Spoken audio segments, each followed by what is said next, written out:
સુરત મહાનગરપાલિકા દ્વારા ₹88 કરોડના થયેલા વિવિધ પ્રકલ્પોનું લોકાર્પણ આજ રોજ કરાયું હતું। વિવિધ પ્રકલ્પો જેવા કે ઇન્ટ્રેકવેલ એક્રો વોટર ટ્રીટમેન્ટ પ્લાન્ટ, 3 જળ વિતરણ મથક, 7 ઓવરહેડ ટાંકીઓ અને વોટર સ્પોર્ટ્સ ફેઝ 2નું ઉદ્ઘાટન પાલિકાના મેયર પ્રમુખ સ્થાને પાણી સમિતિના અધ્યક્ષના હસ્તે કરાયું હતું। ઉધના, લિંબાયત તથા વરાછા ઝોન વિસ્તારમાં નવા પ્રકલ્પોનું લોકાર્પણ કરાયું હતું, જેથી મોટા વરાછા ગામતળ, ગોડાદરા ગામતળ, ઊન, વડોદ અને આંશિક રીતે બમરોલી વિસ્તારને પાણી પુરવઠો મળી રહેશે।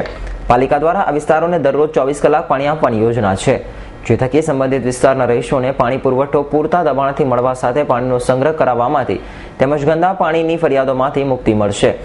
ઇન્ટેકવેલ 3 જળ વિતરણ મથક, 7 ટાંકી તથા વોટર સ્પોર્ટ્સના બીજા તબક્કાનું ઉદ્ઘાટન કરાયું હતું। નમસ્કાર દર્શક મિત્રો, સુરત મહાનગરપાલિકા દ્વારા આજે પાણીની ઓવરહેડ ટાંકીઓ, ભૂગર્ભ ટાંકીઓ, વોટર ટ્રીટમેન્ટ પ્લાન્ટ અને વોટર સ્પોર્ટ ફેઝ 2નું લોકાર્પણ કરવામાં આવ્યું છે। અત્યારે આપણે બધા તાપી માતાના ખોળે બેઠા છીએ। સુરત મહાનગરના નગરજનોની માટે અવિરત વિવિધ પ્રકલ્પોની અર્પણ વિધિ સુરત મહાનગરપાલિકા કરી રહી છે, તેમાં આજે ઉમેરો થયો છે અને આ મહાનગરના નગરજનો માટે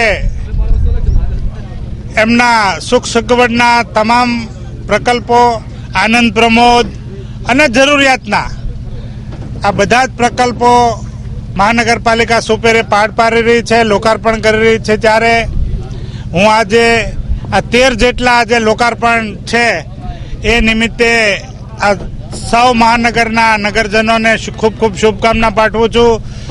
અમારા સૌ ચૂંટાયેલા પદાધિકારીઓ અને મહાનગરપાલિકાના કમિશનર સહિત સૌ ઉચ્ચ અધિકારીઓ અને કર્મચારીઓને પણ આજના પ્રસંગે ખૂબ ખૂબ શુભકામના પાઠવું છું। આજે જે કંઈ પ્રકલ્પોનું લોકાર્પણ થયું છે તેમને લોકો સારી રીતે ઉપયોગ કરે।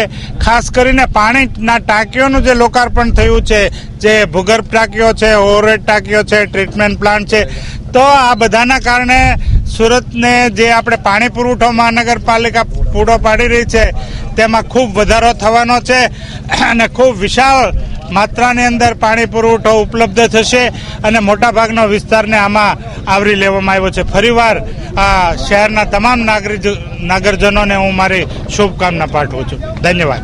મનપાના વિવિધ પ્રોજેક્ટોના લોકાર્પણ કાર્યક્રમમાં સાંસદ સી.આર. પાટીલ, દર્શનાબેન જરદોસ, ધારાસભ્યો તથા નગરસેવકો અને પદાધિકારીઓ તેમજ અધિકારીઓ મોટી સંખ્યામાં ઉપસ્થિત રહ્યા હતા। Bureau report, S9 news, Surat.